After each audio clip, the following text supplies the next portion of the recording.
Hello, everyone joining. We'll be getting started in about 30 seconds to a minute. We'll just wait for everyone to be able to get in.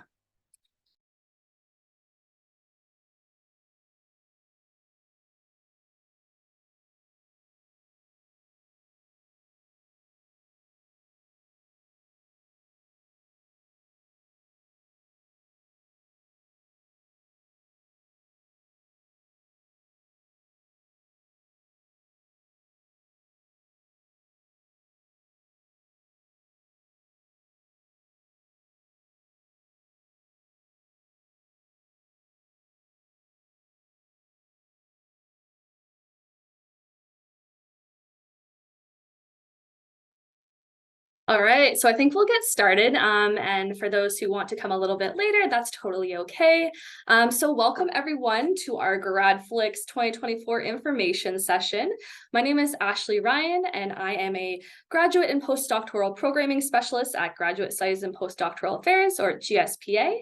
And so basically, what we're going to be talking about is a general overview, what the competition is, and you're going to have the opportunity to hear from some past competitors as well. Just as a heads up, this session is being recorded. It's actively being recorded right now.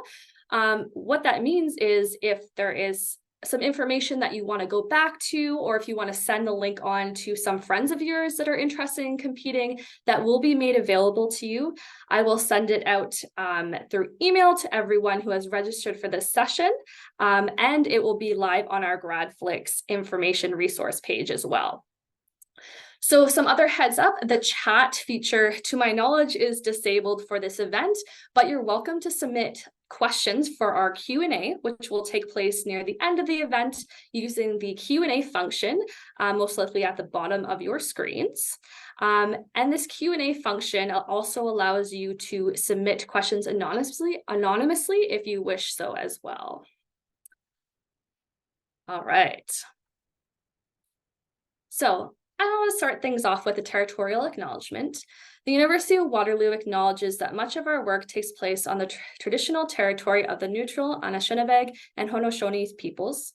Our main campus is situated on the Haldimand Tract, the land promised to the Six Nations that includes 6 miles on each side of the Grand River.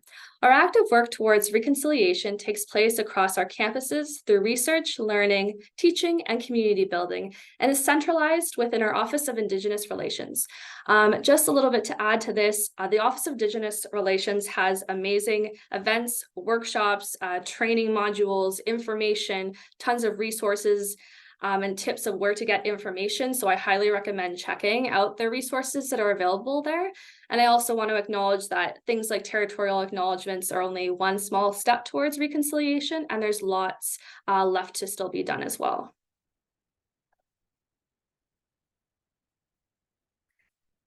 So I kind of have already covered a lot of it already of this, but just a quick recap. Basically what this session is for is to do an overview of what GRADflix is, so you can consider if you want to compete. You're going to hear from previous competitors, and we're going to do that live Q&A at the end of the session. And again, as a heads up, this session is being recorded, and you can submit questions throughout using the Q&A function. All right, so introducing the competition.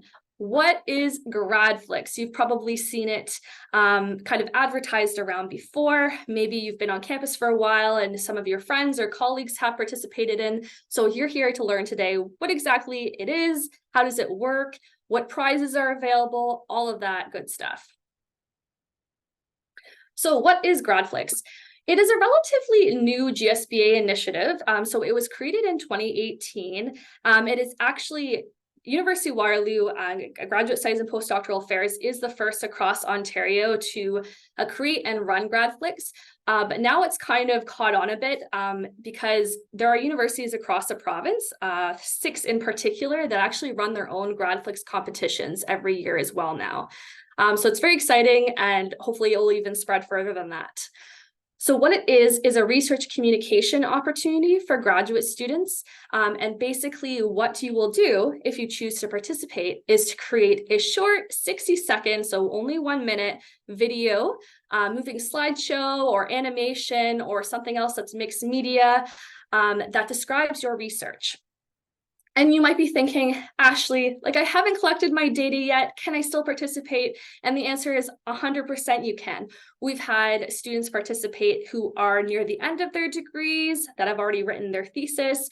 We've had students that are still in the data collection phase. And we've had students that are just starting their proposal. So it doesn't matter where you are along in that research process, you're 100% welcome to participate as long as you are a University of Waterloo graduate student taking a research-based program. And this could be a master's or PhD. In terms of the video, it can take tons of different formats. It's very broad in terms of, so you can use your own creativity to figure out what you want to do. But the basics of what it has to include is some form of movement to make it a video. So some sort of slide transitions or zooming or, a subject or a person or an object moving in the video. And it also has to involve some form of sound. So either whether you choose to voice over your video or use other sounds or music. If you would like to kind of get an idea of what you might like to do, on the GSPA YouTube channel, and you can find examples on our website as well, you can actually look at all of the finalist videos from the last few years up there, and you can go through them and see, what media you might want to use for your video. So eligibility, let's talk a little bit more about that. So basically, to be eligible to participate in GRADflix, students must meet the following criteria. One, like I've already mentioned, you have to be a University of Waterloo graduate student, and you must be registered in a a research-based program. So if you're a master's student, it could be thesis, it could be an MRP, or if you're in a PhD program. So if you're in a course-only based program, unfortunately, this particular competition is not for you. But if your degree includes that research component, it doesn't matter where you are in the process, you can totally compete. And the reason for that is because the videos that you will be submitting for this competition is that the whole purpose of it is that it will focus on the research conducted for a thesis or MRP or a dissertation. And it has to be that the research is currently part of your program here at the University of Waterloo. So for example, if you're doing some form of research at a job unrelated to UW at a different company, or if you're interested in something else, but it has nothing to do with your program, unfortunately, that's not what you're going to be submitting here, but whatever your research is that you're currently doing in your program, that's what you're going to focus on in your video. And lastly, participants must allow their video to be made public. And this is because, like I mentioned earlier, all of our finalist videos gets put up on our YouTube channel. And my favorite part is all of our finalist videos will be shown at our in-person GRADflix showcase happening on February 6th in 2024. So a few months from now at Federation Hall. And so in order to be able to show those videos, we need competitors to be able to be willing for us to show those videos. All right, so you might be wondering, Ashley, I've never made a video before, and I'm just starting my master's or I'm just starting my PhD. Do I need to be an expert to do this? And the answer is you absolutely don't. You don't have to be, a know everything expert, complete knowledge center in your field. You don't have to be someone with previous experience making videos. You don't have to have previous experience with animation software, none of that. The point of this competition is to allow grad students like yourselves to, enhance and build skills. And so we've had tons, I would say the majority of students are not, experts in making videos and this video making software. And they just wanted to try something new.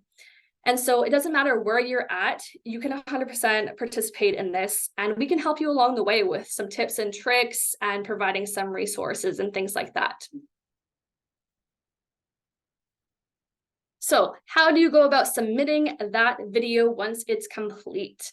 So what you will do is before January 9th, you will send us a video, so GSPA, as a MP4 file to gradventure@uwaterloo.ca using Sendit, which is basically a file sending platform that UW has access to.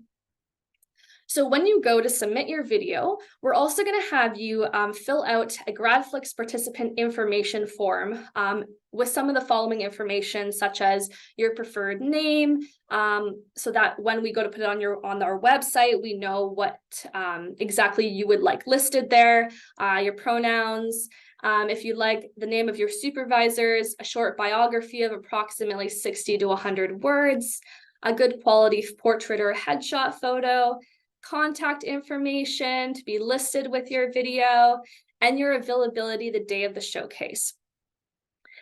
Now, the reason that we asked for the availability for the showcase is that for this particular competition, it's mandatory for you or someone to be at the showcase as a proxy in case you win an award to accept it on your behalf. So again, like I mentioned, obviously we encourage anyone, especially all of the finalists, to come to the GRADflix showcase. But if for some reason you absolutely can't be there, we can help for you to arrange some sort of proxy, for example, your supervisor, to be there to accept your award as well. And so maybe we can work with you on that.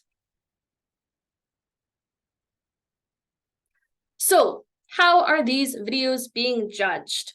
So we're currently in the works of putting together this year's judging panel, but this is kind of the breakdown of what the judges will be looking for in the 60-second videos.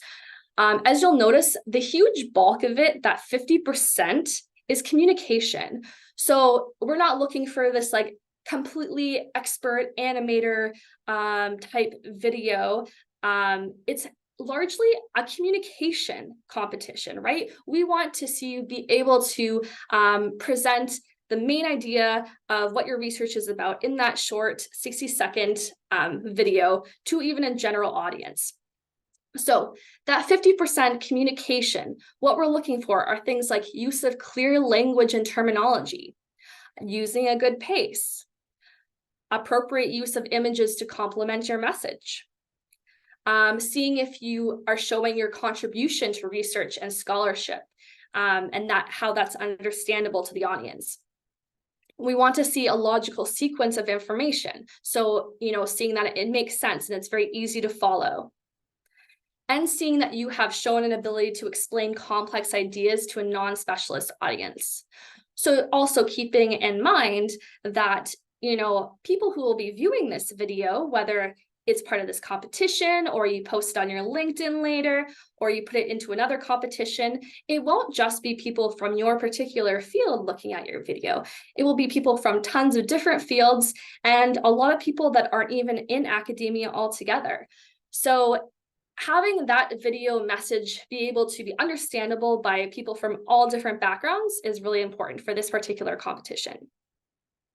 Moving on to creativity and visual impact, that is worth 30% of the judging process. So here we are looking for creative use of the limited time that you have.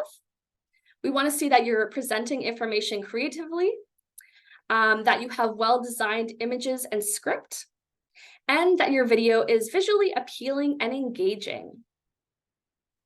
And lastly, that 20% is technical quality. So, remembering to use high quality sound and images in your video, effective use of images and sound, and making sure that you're using those citations and references and credits where required. So we're going to go ahead and watch two videos, and the two videos belong to the previous competitors that are actually here to speak to you today. So the first video that we're going to watch is Andrew Stella's video titled Robust Wearable Sensors for Firefighters Made Using Conductive Polymers. So Andrew was actually our 2023 first place and People's Choice winner. So we will watch that video, and then right after we're going to jump into Navia's video. Navia was a 2023 finalist, and she actually went ahead and used her video in the Shirk Storytellers competition afterwards and was also a finalist there. And her video is titled Coastal Wetlands for Small-Scale Fisheries.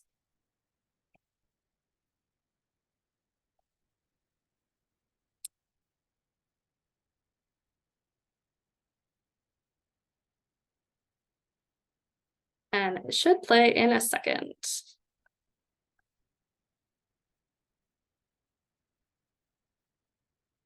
Oh, there we go. Firefighters are either in the thick of it or safely far away, right? Well, unfortunately, it's not that simple. There's the hot zone, the cold zone, and also something called the warm zone, where awareness and protection against hazards may be low, but the risks are still high.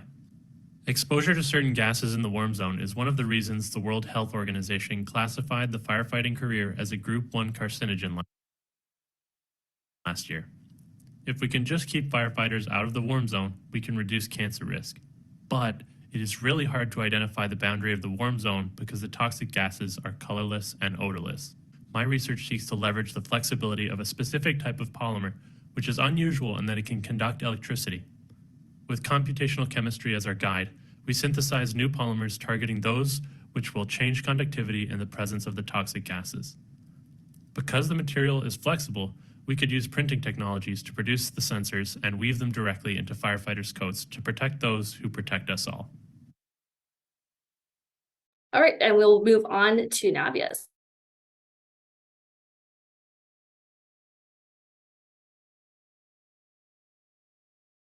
Healthy blue carbon ecosystems provide valuable benefits to fish, people, and communities.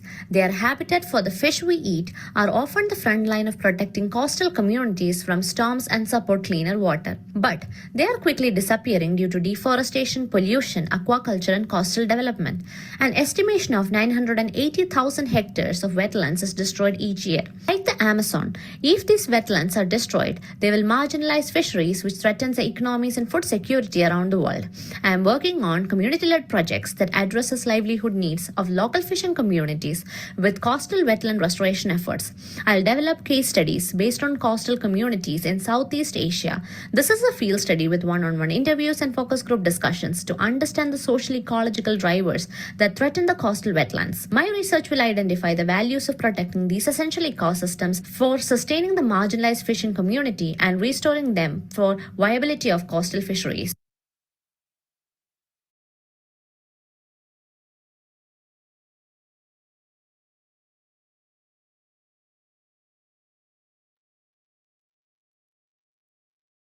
All right, so now that we've seen those awesome videos as examples, and like I mentioned before, there are tons of other examples you can look at on the GSPA YouTube page as well. So moving on, before Andrew and Navia got to speak about their experience with GRADflix, we're going to talk a little bit about things like the prizes. So one huge benefit, of course, to GRADflix are the cash prizes that come with it. So there are 6 prizes to be awarded at this competition, and they are awarded and selections are kind of finalized and told to everyone at our in-person GRADflix showcase.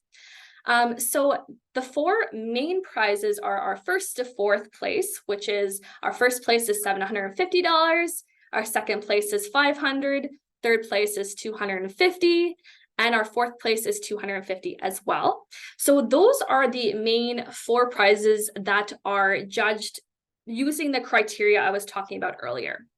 Now we have an additional 2 prizes, our People's Choice Award and our Social Impact Award, which is sponsored by Greenhouse. For the People's Choice Award, essentially what happens is at our in-person showcase, once we've gone through all of the finalist videos, everyone in the audience has the opportunity to go on their phones and vote for their favorite video of the competition. And then whoever gets the most votes gets that People's Choice Award and that $250. The Social Impact Award is basically for the most compelling social impact story. So we want, to be seeing how your research has the potential to make a difference in the well-being of people and or the planet, and seeing like how urgent the problem is and how big it is. And this Social Impact Award will be also judged separately from the other criteria that I mentioned earlier.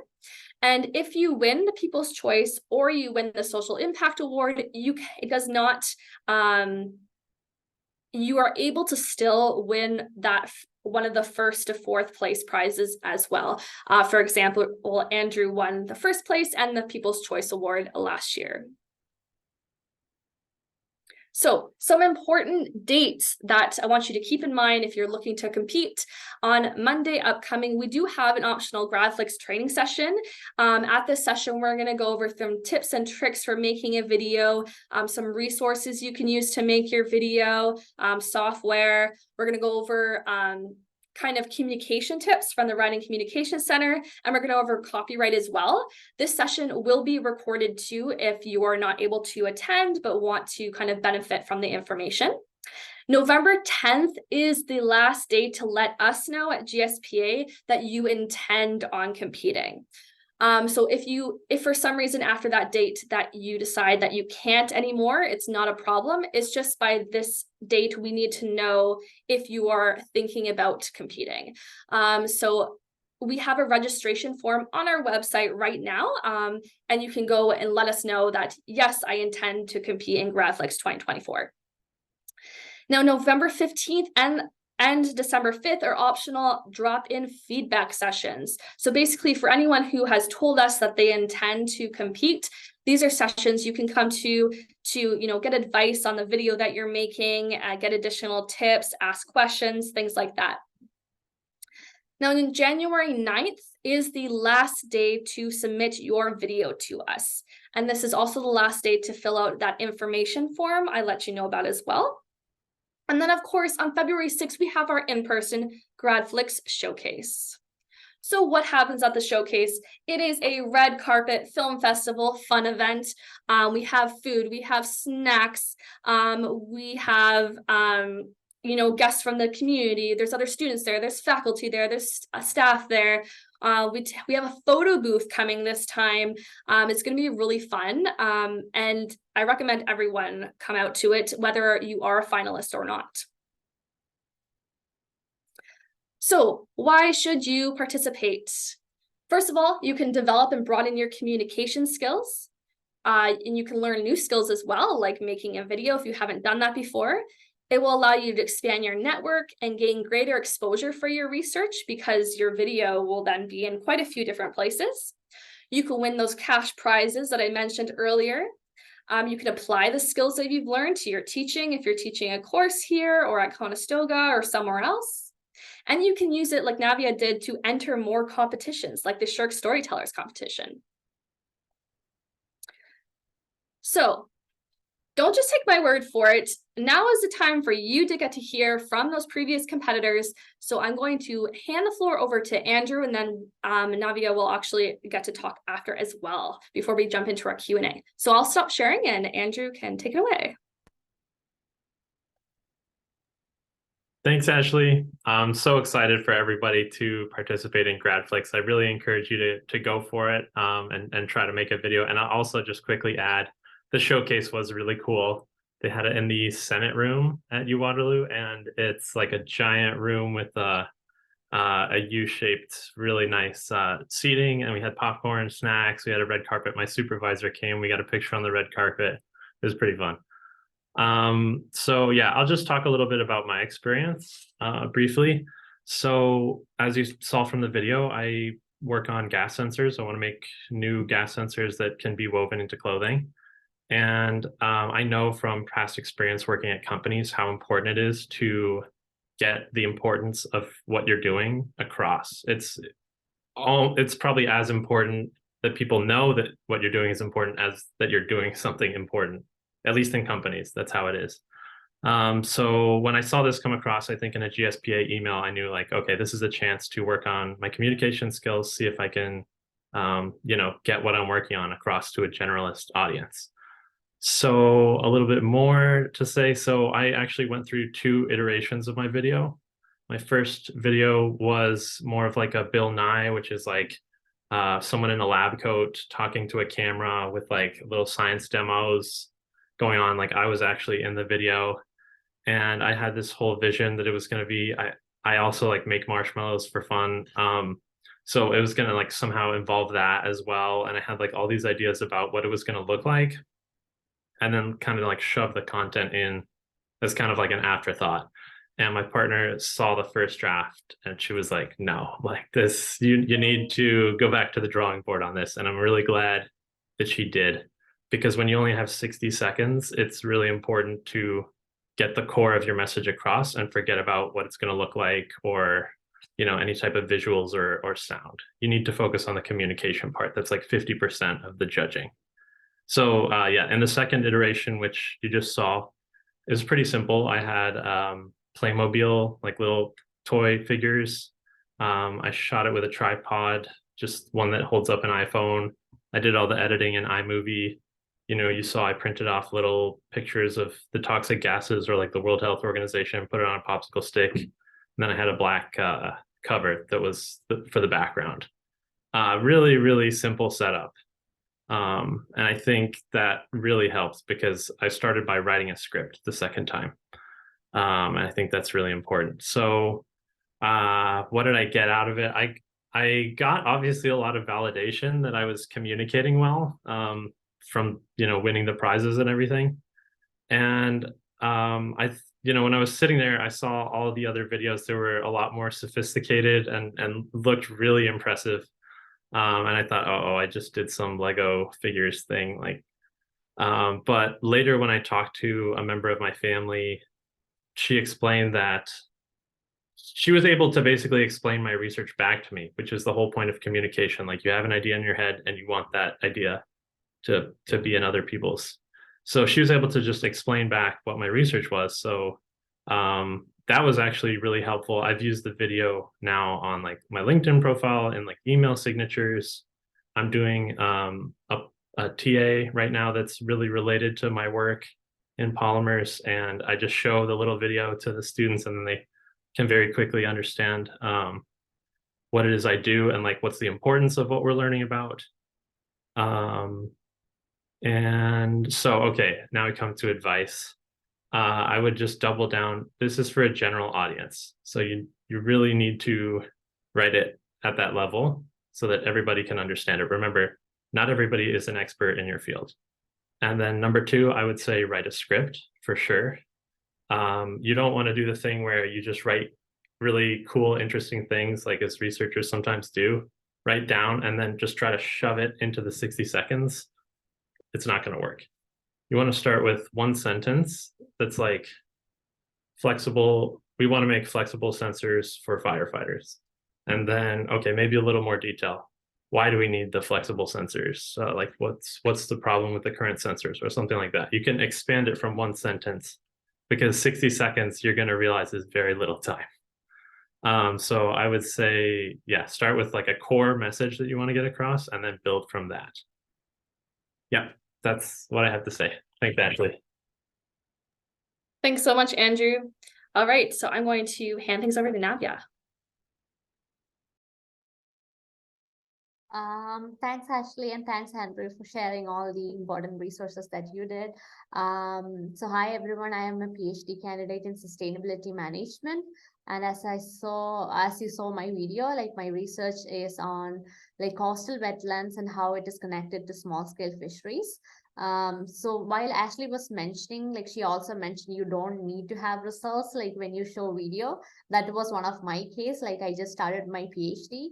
And I didn't started like doing my field work or data collection. So for me, it was like my initial phase of my research where I just figured out what exactly I wanted to do. So my video was mostly like what is the purpose of my research and then why is it useful, not anything related to my results. And my exposure to GRADflix video was because I did my master's in UW too. So there was a competition like 3MT, like 3-minute thesis in the past, where you have to describe your thesis to a non-technical audience, which like I tried to build over my content over and over. So I participated in 2021 GRADflix video, but at that time I didn't knew how to make a video. I have never made a video by myself. So it's still on the YouTube, but I literally am not a fan of the video that I created. It's just like a compilation of all the pictures that I had, and I did like a voiceover for it. But later when I did in like the 2023 or 2022, I also guess, I tried to like use the skills that I had. First, as Andrew mentioned, For me, I didn't start by creating the video. The way I started like building up my video was like preparing the script first. For me, I had always a trouble of condensing my research into like simple terms. Especially like a 1 minute video, my entire thesis, I was like, oh, I need to add all my important information and I cannot condense it to 1 minute. So the training sessions, I really recommend to attend those training sessions, and the drop-in sessions by the writing center, which is really useful because they have helped me a lot in narrow downing my research into like in such a way that I can condense in 1 minute, like 60 seconds, and then like communicate in a better way. So you have to really break down your complex research into like very simple sentence, and then convey what you wanted to like share. So I even used extra like appointments with writing center like to revise my content. So for me, I started with my script. Once I had the script, I started like pulling out what exactly I wanted to do, and I sketched. So I used to sketch like small sections of my script and then kind of visualize it, and then I try to like turn it into like videos or caricature. I use like multiple systems to make videos. So there are like free like apps that you can use like Pubtoon, or like the small video creations ones you can use. Canva, I used Canva. So if you see my entire video, it's like a compilation of so many different things.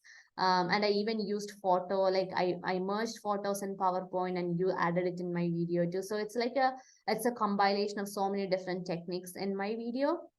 Um, and the reason I decided to participate in GRADflix is like it's a unique opportunity to communicate like your research in more of an engaging and accessible way. Because my research, I work with communities, like especially in fishing communities, with more of a social science focus. So I felt like I wanted to share the importance of my work with like a broader audience, and I find its benefit right now when I am in field. I have troubles in making people understand who doesn't know my research, what exactly I'm talking about. So I use my video like to show people and then say, oh, this is what I wanted to do. Creating like a GRADflix video, like it involves like careful planning, the scripting, and then condensing my research into like a concise 1 minute presentation. And it's fun to watch, like as Andrew mentioned, like when we had the showcase, like so many people does in many different ways. So it's always good, like all these YouTube like videos are available in the YouTube. So if you see like one is different from others, so like people create in so many different ways. Sometimes people record live from their field work, sometimes they have their own setup and then they do a presentation. So it's like different ways, whichever you feel comfortable to. There is no one way you can create your video. You can be as creative as you want. And obviously the more percentage of assessment is on communication, how you like properly communicate your research. And then you can also book appointment with writing center so that like you can make your like research condensed into a smaller version, which is easily accessible to non-technical audience too. So my focus was to make like more visually appealing animations or like compelling like a storytelling to convey what is the significance of my work. And I try to highlight the key aspects of my research, emphasizing the relevance, like what is its impact on coastal ecosystem or the communities. And also I use like different range of animation softwares. You doesn't have to use it because I have learned 3D animations in the past. I try to like revise those skills, but you can use like the small video clips in Canva, as I mentioned too, even PowerPoint animations as well. So that kind of help you in editing, arranging, like enhancing those video or like visual elements to it. I use like different YouTube videos like to learn how to do video editing and those kind of skills as well. And then I also collaborated with with my supervisor or other mentors, just like I always try to talk with my friends and then share what I have condensed into, so that because I always felt like if I have friends from other background, when I try to present to them, they give me feedbacks, relate like from colleagues, it can be from mentors that revise, like it helped me to refine my animations. because when I am always like looking through my content, I feel like everything is important. But when an external person sees, they would be able to like assess it better and give you comment, oh, this is repeating, or like this can be improved in a better way. So you get like different feedbacks, which is useful. um and then like if I say like WCC obviously is like a better resource that you could do.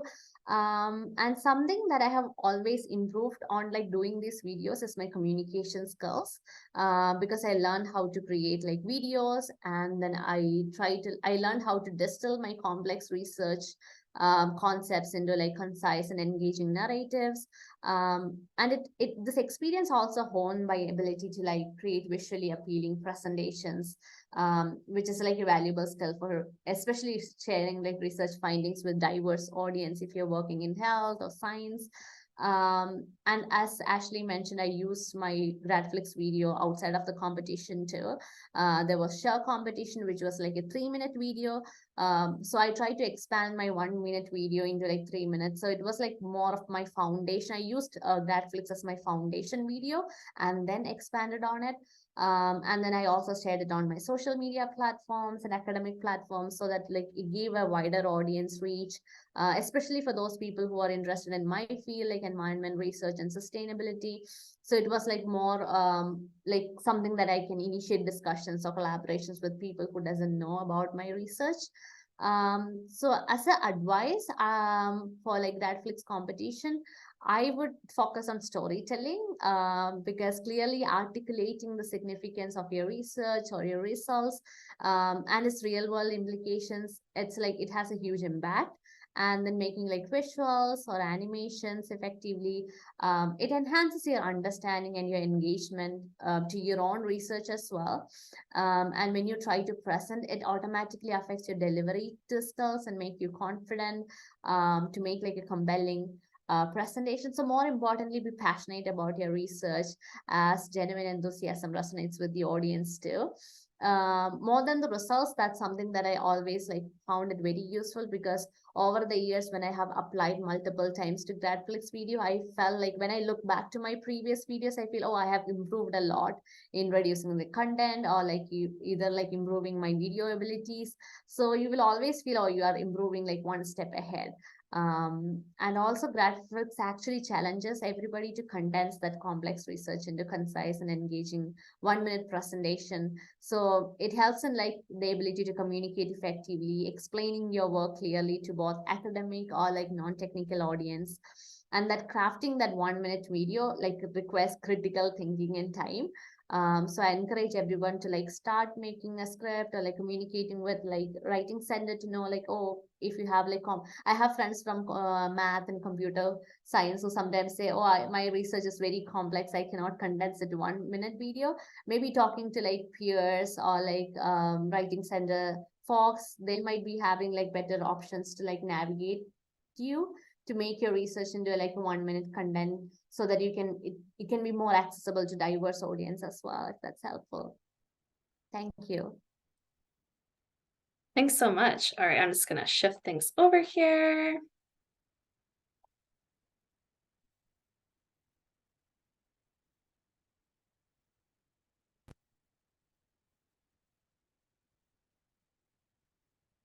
All right. So thank you, Andrew and Navia, for those helpful experience and tips.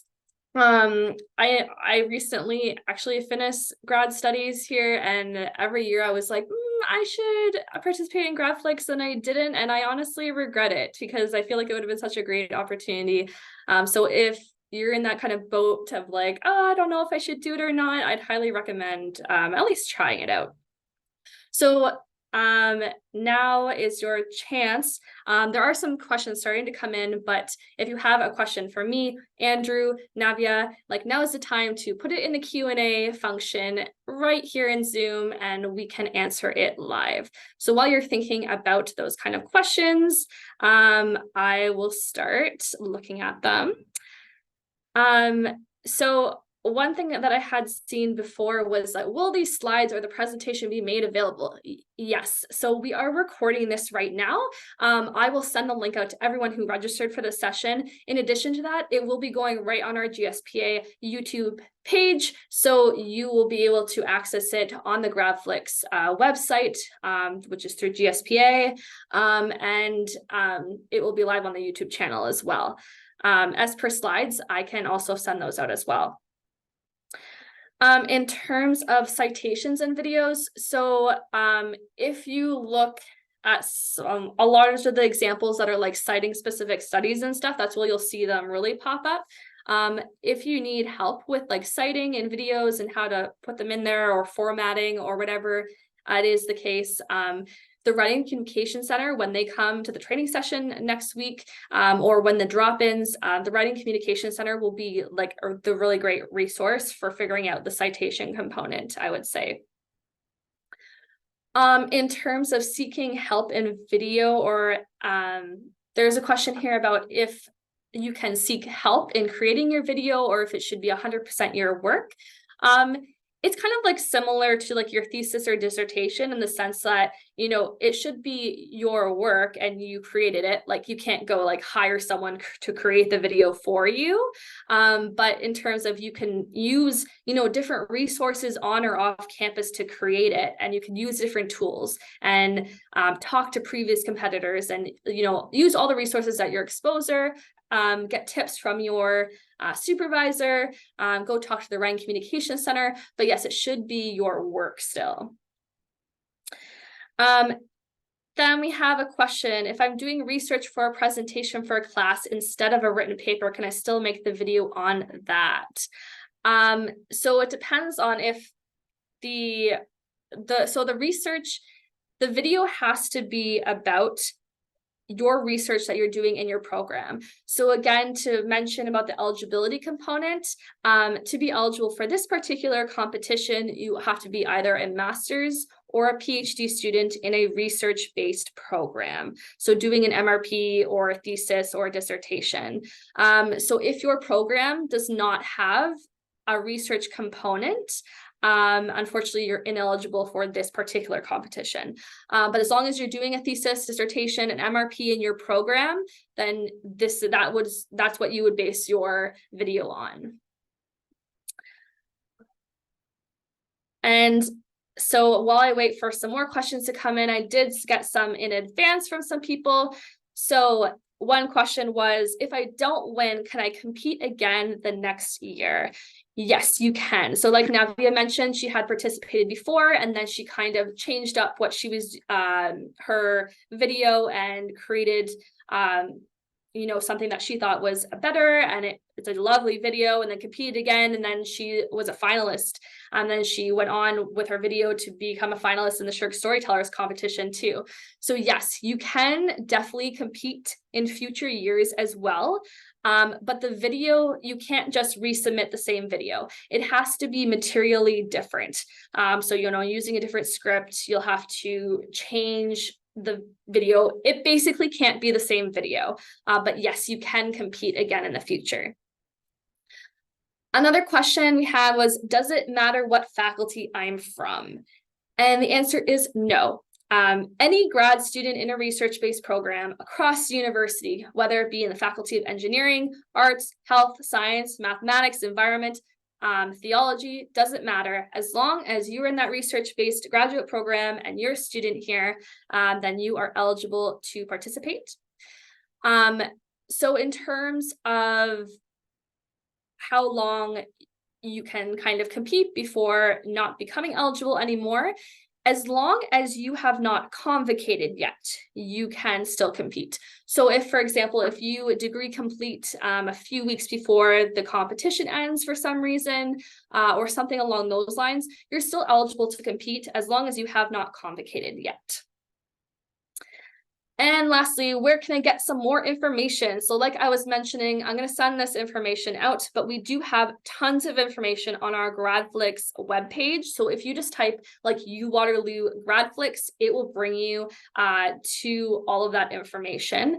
And I'll send you the link as well. And I believe it's on the slides too.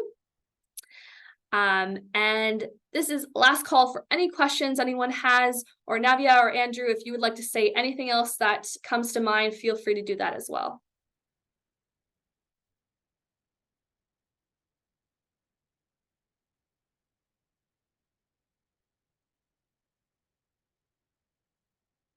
All right, so I guess we answered everyone's questions, which is awesome.